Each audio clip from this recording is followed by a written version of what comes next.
White hair, black mask, crazy attitude. अगर तुम किसी एवरेज नारुतो फैन से पूछोगे कि ककाशी कौन है, तो 90% फैंडम का जवाब यही होगा, भाई ककाशी हॉट है, बॉयफ्रेंड मटेरियल है। एंड बाकी 10% बोलेंगे गर्लफ्रेंड मटेरियल है। भाई सारिंगान ओपी है, कॉपी निंजा है, 1000 जुजुत्सु आते हैं उसे।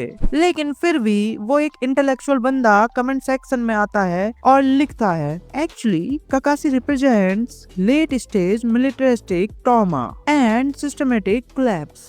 और हम सब उसे क्या बोलते हैं, अबे चलना कार्टून ही तो है, इतना डीप मत जा। बट सच बताऊं, वो इंटेलेक्चुअल बंदा गलत नहीं है। हम सब ने ककाशी को सिर्फ मीम्स तक सीमित कर दिया, मास्क रिवील पे 200 रिएक्शन वीडियोस बना दिए। लेकिन अगर तुम नारुतो को सिर्फ एक निंजा शो समझते हो, तो सॉरी बॉस, तुमने ककाशी को समझा ही नहीं। ककाशी सिर्फ कूल टीचर नहीं है, ककाशी ट्रॉमा का एक चलता फिरता डॉक्यूमेंट्री है। और आज हम ब्रेक डाउन करेंगे कि कैसे एक 5 साल का बच्चा एक करप्ट सिस्टम की वजह से एक इमोशनलेस वेपन बन गया।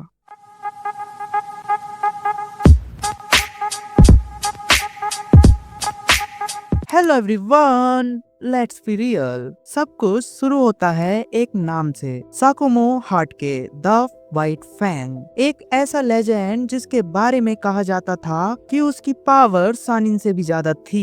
ककाशी के लिए उसका बाप उसका हीरो था। लेकिन फिर एक मिशन आता है। साकुमो के पास 2 ऑप्शंस थे, मिशन कंप्लीट करना या अपने टीममेट्स की जान बचाना। साकुमो ने टीममेट्स को चुना। एक नॉर्मल दुनिया में इसे हीरोइज्म कहते हैं, लेकिन शिनोबी वर्ल्ड में इसे गद्दारी कहते हैं। कुनोहा ने क्या किया, रिस्पेक्ट नहीं दी, उन्हें ट्रेटर बना दिया। और सबसे बड़ा धोखा तब मिला जब वही टीममेट जिन्हें साकुमो ने बचाया था, वो भी सोसाइटी के प्रेशर में आकर साकुमा को ब्लेम करने लगे।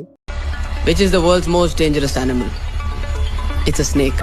और वो भी आस्तीन का वो सांप जो दोस्त बनकर साथ रहता है और मौका मिलते ही डस ले। इस पब्लिक ह्यूमिलिएशन ने व्हाइट फैंग को तोड़ दिया और उसने सुसाइड कर ली। सोचो, एक 5 साल के बच्चे पे जिसकी माँ पहले ही नहीं थी और अब उसका फादर, उसका आइडल, एक रस्सी से लटका हुआ है। क्यों? क्योंकि उसने अपने दिल की सुनी। उस दिन छोटे ककाशी ने अपने आंसू पोंछना बंद कर दिया। उसने एक कंक्लूजन निकाला, इमोशंस वीक बनाते हैं, रूल्स ब्रेक करोगे तो मरोगे। यहाँ ककाशी हार्ट के मर गया और एक परफेक्ट सोल्जर पैदा हुआ। वो इमोशनल नहीं, मैकेनिकल बन गया। फिर आते हैं टीम मिनाटो। मिनाटो नामिकाजी, रिन नोहारा और ओबितो उचिया। ककाशी एक प्रोडिजी था, 5 साल में जेनिन, 6 में चुनिन। लेकिन जीनियस होना और मेंटली हेल्थी होना 2 अलग चीजें हैं। जब रिन किडनैप हुई, ओबितो ने कहा चलो उसे बचाते हैं। ककाशी ने तुरंत मना कर दिया, नहीं, मिशन पे फोकस करो। लोग सोचते हैं ककाशी एरोगेंट था, नहीं, ये एरोगेंस नहीं, ये फेयर था। उसको लगता था अगर वो फिर से इमोशंस को चूज करेगा तो साकुमो की तरह एंड होगा। लेकिन ओबितो ने उसे वो लाइन बोली जो हिस्ट्री बन गई, जो रूल्स तोड़ते हैं वो धोखेबाज कहलाते हैं, लेकिन जो मुसीबत में अपने दोस्तों को छोड़ते वो धोखेबाज से भी बदतर होते हैं।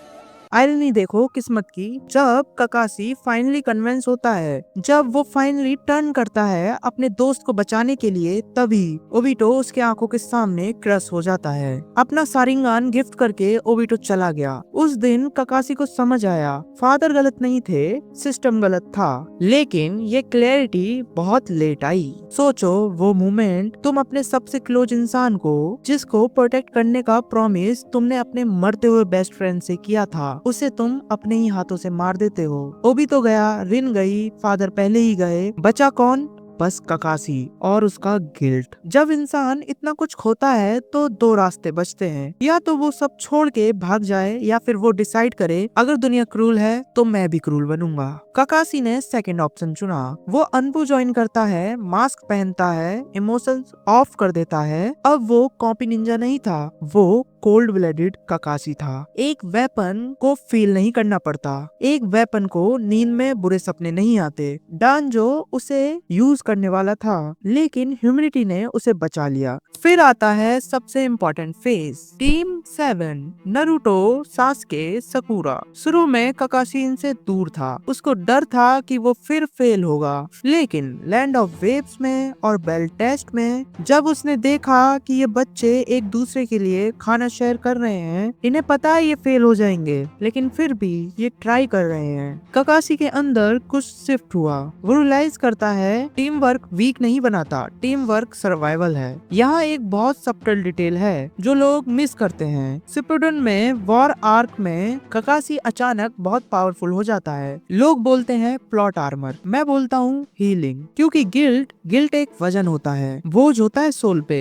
जब ककाशी ने टीम 7 के साथ हील करना शुरू किया, जब उसने खुद को माफ करना शुरू किया, वो बोझ हल्का हो गया। इमोशनल स्टेबिलिटी ने उसे फिजिकल पावर दी। अब आता है वो मोमेंट जो सिर्फ इस शो का नहीं बल्कि एनिमे हिस्ट्री का पीक है, ककाशी वर्सेस ओबितो। लोग इस फाइट को बेस्ट एनिमेशन बोलते हैं, लेकिन अगर तुम ध्यान से देखोगे तो ये हाथ पैर की लड़ाई नहीं है, ये आइडियोलॉजी की जंग है। दोनों की लाइफ सेम थी, दोनों ने सब कुछ खोया। एक तरफ ओबिटो है जिसने दर्द से तंग आकर डिसाइड किया ये दुनिया नर्क है, मैं इस रियलिटी को रिजेक्ट करता हूँ। वो भाग गया, वो मदारा बन गया। दूसरी तरफ ककाशी है, उसने भी वही नर्क देखा, लेकिन ककाशी ने मास्क पहना, आइडेंटिटी छुपाने के लिए नहीं बल्कि अपने दर्द को कंट्रोल करने के लिए। ककाशी ने रियलिटी को रिजेक्ट नहीं किया, उसने डिसाइड किया कि वो उसी नर्क में रहेगा और इंश्योर करेगा कि किसी और के साथ वैसा ना हो। ककाशी जीता क्यों?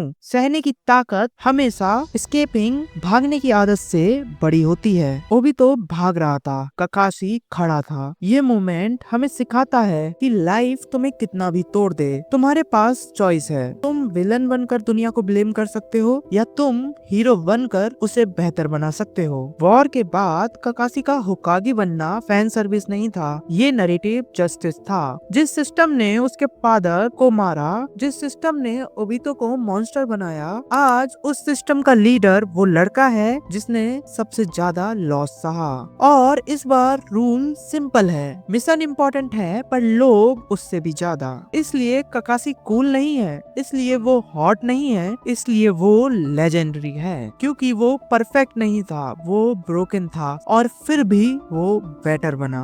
निंजा की दुनिया में जो लोग रूल्स तोड़ते हैं वही आगे बढ़ते हैं, पर जो लोग अपने दोस्तों को छोड़ देते हैं वो धोखेबाज कहलाते हैं।